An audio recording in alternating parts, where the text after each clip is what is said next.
শোবিজে এখন সবচেয়ে আলোচিত নাম শাকিব খান। নায়িকা বুবলিকে বিয়ে ও দুজনের সন্তান শেহজাদ খান বীরের বিষয়গুলো প্রকাশ্যে আসার পর থেকে সামাজিক মাধ্যমে তুমুল চর্চায় আছেন তিনি।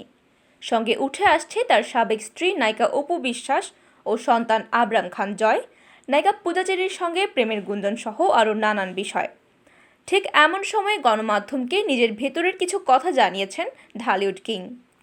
এক সাক্ষাৎকারে শাকিবকে প্রশ্ন করা হয়, সেলিব্রিটিদের ব্যক্তিগত বিষয় বলে কিছু নেই, সবই পাবলিক প্রপার্টি, এক্ষেত্রে তিনি কি বলবেন? জবাবে তিনি বলেন, হ্যাঁ, আমিও স্বীকার করি সেলিব্রিটিদের সব কিছুই পাবলিক দেখতে চায়। তাই বলে কি একজন সেলিব্রিটির বেডরুমের দৃশ্য পাবলিককে দেখানো যায়? তার প্রাইভেসি বলে কি কিছু থাকতে নেই? দেখুন, হলিউড, বলিউড এমনকি টলিউডের তারকাদের কথাই যদি বলি তাহলে বলতে হয় সেখানে তো এমন ঘটনা প্রায়ই ঘটে, কিন্তু সেগুলো নিয়ে কি সেদেশের মানুষের মধ্যে এমন উন্মাদনা কখনো দেখা যায়? টালিগঞ্জের জনপ্রিয় নায়ক প্রসেনজিৎ 4টি বিয়ে করেছেন, ইলন মাস্কও 4টি বিয়ে করেছেন। কই, তাদের নিয়ে তো সেসব দেশের মানুষের মধ্যে তেমন টু শব্দ নেই। সাম্প্রতিক সময়ের ঘটনাগুলোর জন্য কিছু ঈর্ষাপরায়ণ শত্রুর দিকেও ইঙ্গিত করেন ঢালিউড কিং। তার ভাষায়, প্রতিষ্ঠিত মানুষের পিছনে সবসময় ঈর্ষাপরায়ণ কিছু শত্রু থাকে, তারাই তিলকে তাল করে পরিস্থিতির অবনতি ঘটাতে চায়।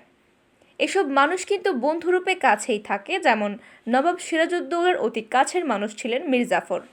এই মীর জাফরদের কাছ থেকে সবসময় দূরে থাকতে চাই। মীর জাফরদের পরিণতি শেষ পর্যন্ত ভয়াবহ হয়। তারা একসময় করুণভাবে নির্বংশ হয়, ইতিহাসে এর সাক্ষী। আমি আর কোনো খারাপ মানুষের সঙ্গে চলতে চাই না।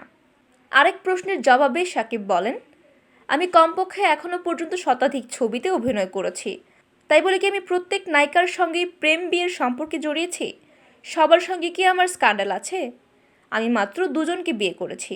বাকি যেসব খবর রটেছে সবই তো গুঞ্জন। না হলে যাদের জড়িয়ে আমার সম্পর্কে বলা হচ্ছে তারা কি মুখ বন্ধ করে রাখতো? বুবলির সঙ্গেই তো বাকিটা জীবন কাটিয়ে দেবেন? এমন প্রশ্নের জবাবে শাকিব বলেন, দেখুন, বিচ্ছেদের জন্য কেউ বিয়ে করে না। সুন্দর সংসার আর সুখের আশায় মানুষ বিয়ে করে। কোনো একজনের কারণে কেউ সুখী হয় বা কেউ হয় না। আমি এখন সুন্দর একটি সুখের সংসার চাই।